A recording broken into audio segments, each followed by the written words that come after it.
मध्य प्रदेश के मुख्यमंत्री मोहन यादव ने कहा, आपातकाल दिवस एक काला धब्बा है, गणतंत्र के मुंह पर तमाचा है। कांग्रेस ने 1975 में 25-26 जून की रात को आज ही के दिन आपातकाल का यह कलंक लगाया था। इंदिरा गांधी ने कोर्ट के फैसले के बाद ऐसा किया था। कांग्रेस अपने निजी फायदे के लिए कभी कानून व्यवस्था या नियमों का पालन नहीं करती। आज ग्वालियर में कांग्रेस के साथ ही बाबा साहब अम्बेडकर के लिए घड़ियाली आंसू बहा रहे हैं। बेहतर होगा कि वे कांग्रेस के पिछले पापों के लिए माफी मांगे। पर तमाचा कांग्रेस ने आज ही के दिन 1975 में 25 और 26 की रात ये जो कलंक लगाया था, इंदिरा गांधी जी ने अपने चुनाव हारने के बाद कोर्ट के द्वारा दिए गए निर्णय के परिप्रेक्ष्य में, चूंकि कोर्ट ने उनके चुनाव का योग्य बताते हुए राजनारायण जी को विजय श्री देने का निर्णय सुनाया था।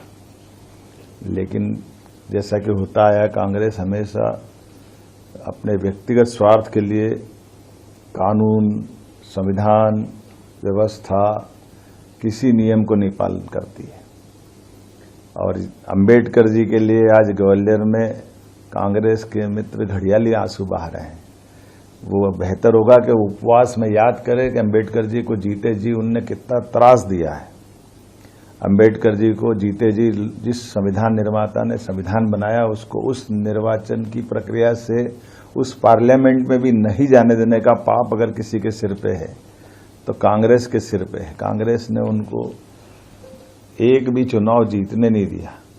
उपचुनाव जब उनके दो पार्टी के जीते, एक उपचुनाव में उनके सदस्य ने इस्तीफा देकर उनको निर्वाचन का मौका दिया, तो प्रधानमंत्री रहते हुए तत्कालीन प्रधानमंत्री श्रीमान जवाहरलाल नेहरू उस उपचुनाव में भी प्रचार करने गए और वहां पर भी उनकी आत्मा उनको हरा करके मानी।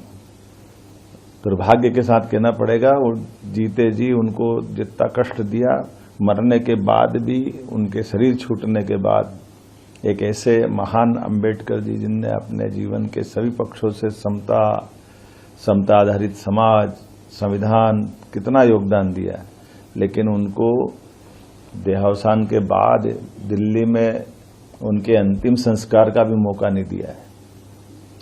मजबूरी में उनकी उस मृत शरीर को लेकर के हवाई जहाज से बंबई जाना पड़ा और उससे बढ़कर के कांग्रेस के लोगों ने अन्याय करते हुए उस विमान के किराए का वसूली भी उनकी पत्नी से की।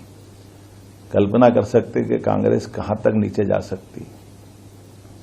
जीते जी उनको काम नहीं करने देती है, जीते जी उनके कष्ट बढ़ाती है, हारने के मजबूर करती है, शरीर छूटने के बाद जलाने का मौका नहीं देती है। जिस विमान से ले जाते हैं उस विमान का किराया उनकी पत्नी से वसूल करती। तो आज का दिन अच्छा है, ग्वालियर में कांग्रेसी मित्र उपवास कर रहे हैं। बेहतर होगा कि वो अपने उस कांग्रेस के अतीत के पापों की क्षमा प्रार्थना करें।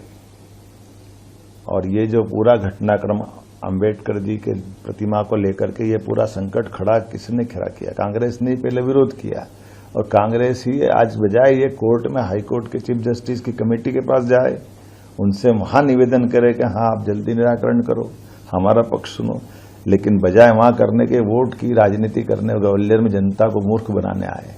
जनता सब जानती है और बहुत अच्छा संयोग है। जिस दिन वो संविधान की आत्मा रोई थी, संविधान के साथ अन्याय करा था कांग्रेस ने, उस दिन उन्हें उपवास करते हुए ये दोनों झूठ के पर्दे खुलेंगे।